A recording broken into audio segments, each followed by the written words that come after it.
Good afternoon, everyone. We're going to go over paper making in the house. So there's a couple of things that everyone has at home.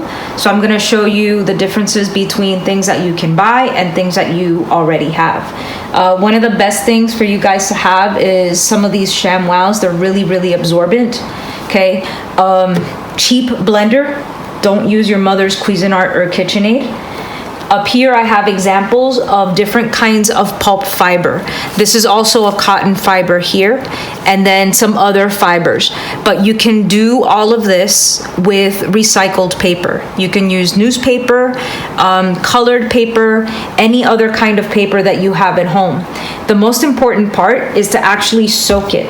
So you want to put it in little tubs of water.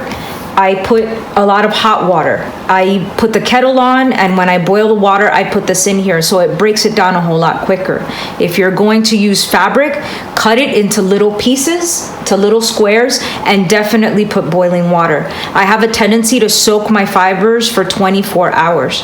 If you soak it for more than 48 hours, it's organic material and it begins to get moldy, so you have to be really careful with that.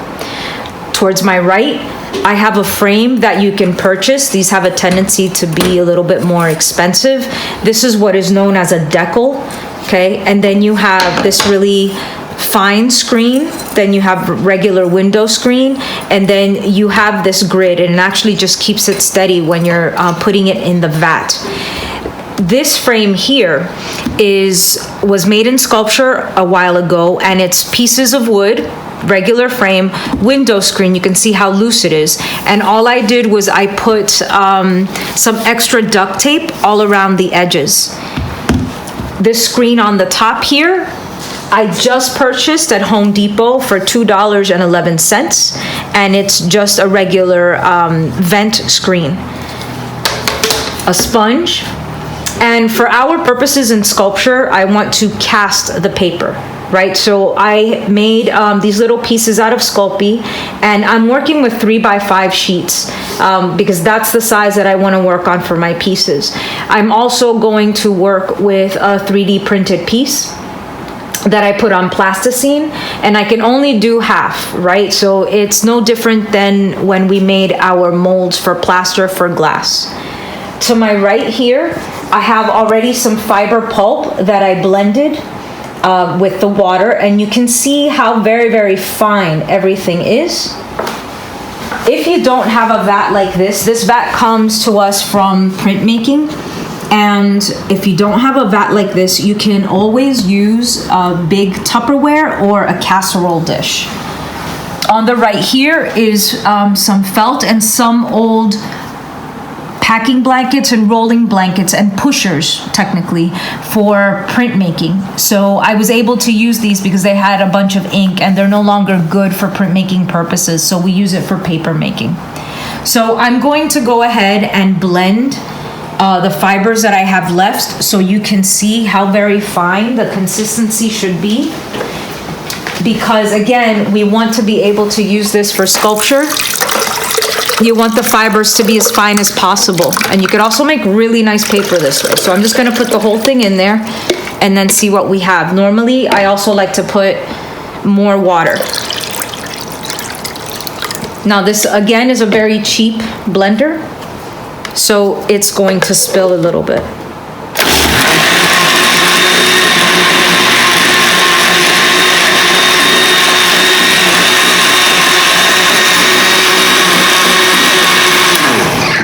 I want to stop it so I can see what the fibers are looking like.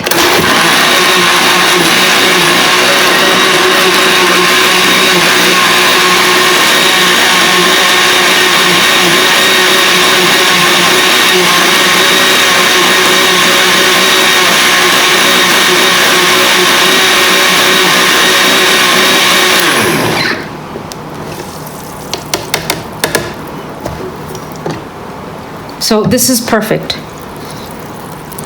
So you can barely see the stuff. So as opposed to when we tried in class, it was very thick and gooey. The finer you have it like this, the easier it is to cast your pieces. So I'm going to go ahead and try a small piece. I want to try this really small frame. I like the scale of the frame. I like the proportions. I thought they were very attractive. So classic technique, when you dip this in here and you shake, okay, so because you're trying to evenly gather the fibers as best as you can. And you can go ahead and remove any excess. This particular batch has some of those Kenner fibers that you saw in the beginning that were in the bags. And I'm just testing them out to see how they react to sculpture, okay? So I can do one or two things, right? I can go ahead and press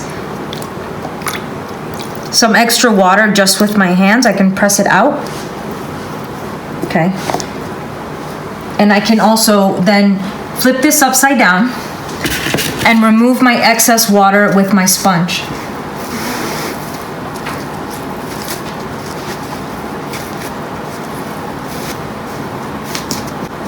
And let's see how well we did.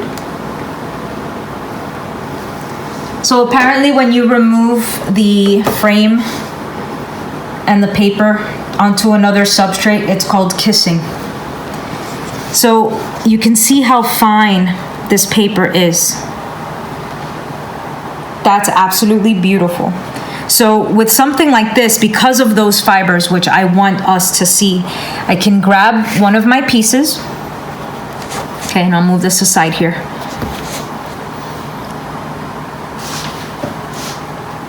Now this is where we have to take our time, okay? So I want to be able to go over the piece just a little bit and start pressing things down and lifting as best as I can, because I want to make sure to get all into those crevices.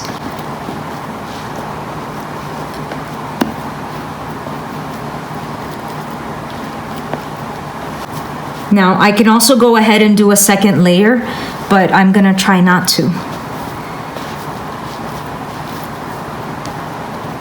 And then I'm just gonna tear it so it has a natural tear. And put it on here.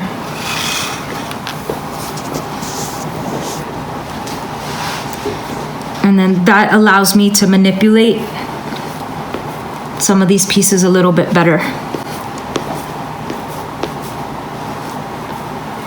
Because it's so thin, I'm able to mold it.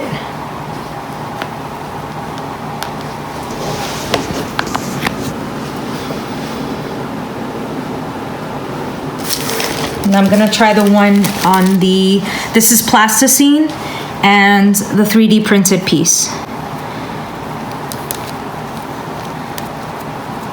And I'm being as delicate as possible. As we know, I usually break everything that's 3D printed, so I'm trying to be as gentle as I can. Now you can see I have an air bubble. So I'm just pressing this down ever so gently.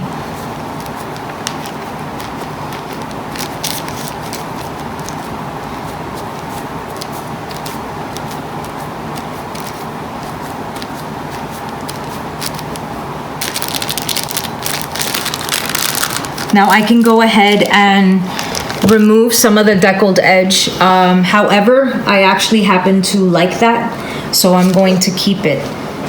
Now let's try another one. I'm gonna put this back in the vat. And then I'm actually gonna see if I can spread some more in there. Just make it a little bit thicker. Now, also, when you don't have a vat this big, right, you're limited in size, you can also just go ahead and pour, okay, your fibers. The only issue with that is sometimes with the pressure with the water, it leaves some negative spaces onto the paper. So this is why this particular method is a little bit gentler and you get a more even result. So again, I'm gonna take off the excess. This is normally what they do for the deckled edge also. Normally what they do is they remove the decal, right? So they're left with this perfect rectilinear form, which is not necessary for us, but you can do that if you wish. Now I'm just gonna remove some extra water, because I just saw a really interesting technique a couple of days ago, putting this on glass. So we're gonna try that out. But I need to remove some of the extra water first. Just a little bit. Now remember, you don't want to leave your pulp in your water, so I'll show you how to remove some pulp and what to do after that. Okay, I want to keep this here.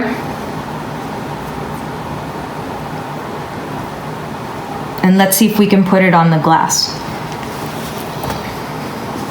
So theoretically, I should be able to come over here, come up to the glass door,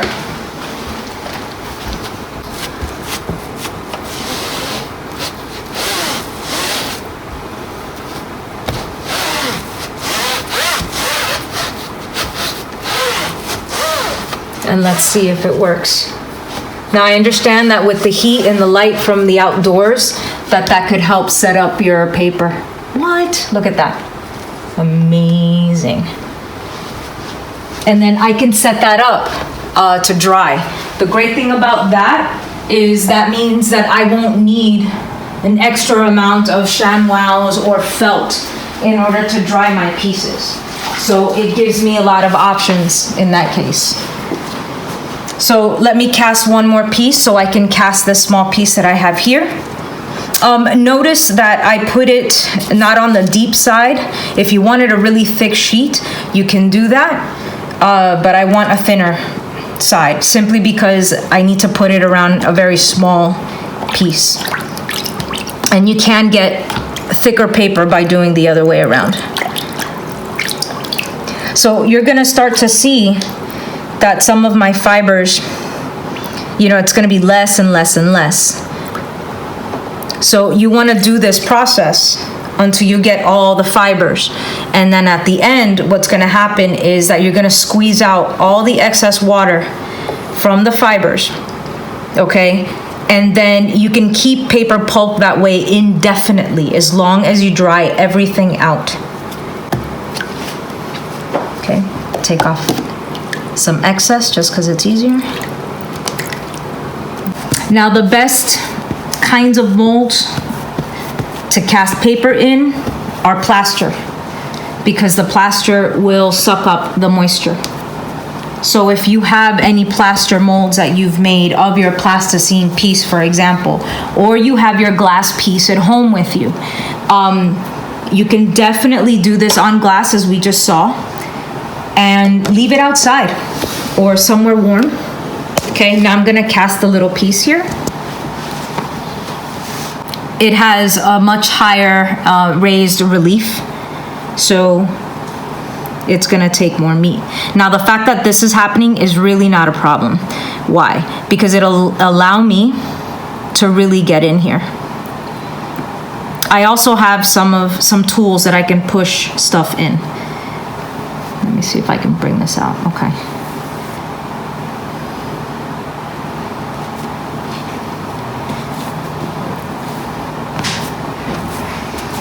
Okay, so again, you want to be able with your sponge to remove any excess. And I think with this one, we're going to try to double it again because it's a higher relief form. It's got much more going on.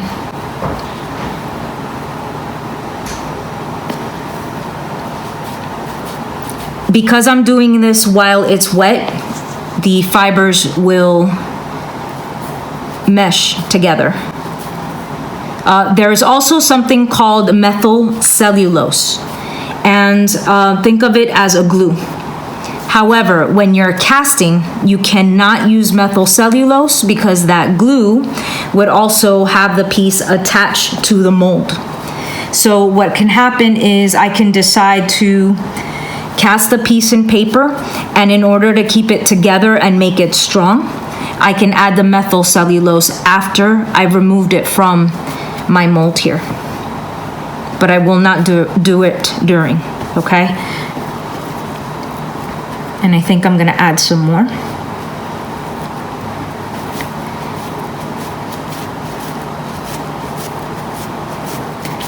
So I'm just trying to manipulate them as best as I can.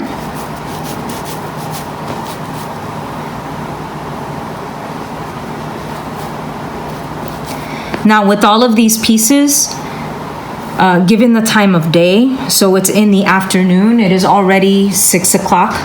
I'm leaving it overnight before I demold it. If this was, let's say, noon, then I could just give it a couple of hours and remove it. Like I could put it outside and it'll be removed, but I can't do that at this point.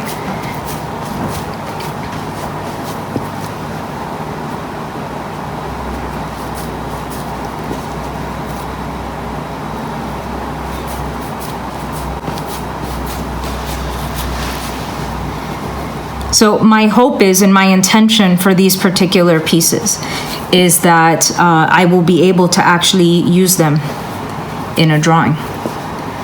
So whether I apply clear gesso or just go ahead and draw right on the paper with either some graphite or pen, that way I can enhance the form that I just created, or that I'm casting rather.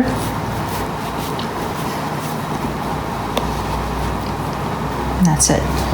So I have to let those sit, okay? In the meantime, I have to be able to gather the rest of the fibers so I can go ahead and dry them up. So I would, again, pick it up, take any excess water out. There's a nice big clump.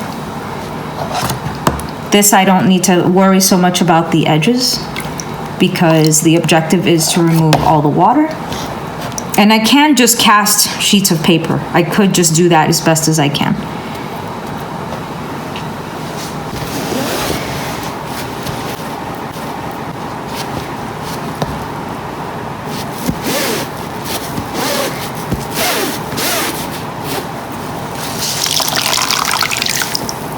The hardest part is trying to do this without making too much of a mess.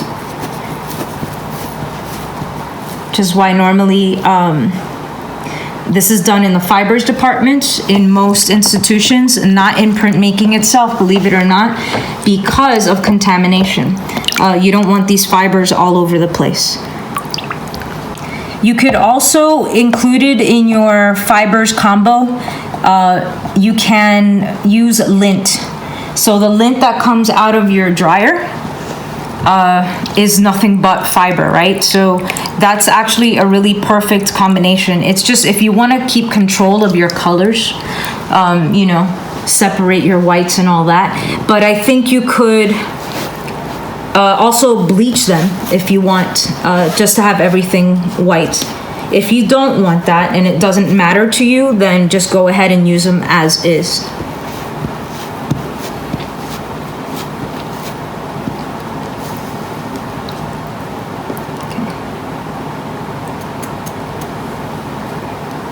Okay, and that's all. I'm gonna go ahead and then just place this somewhere else. And then I would just layer and layer and layer and just keep going till I can't do it any further. And that's all. Thanks.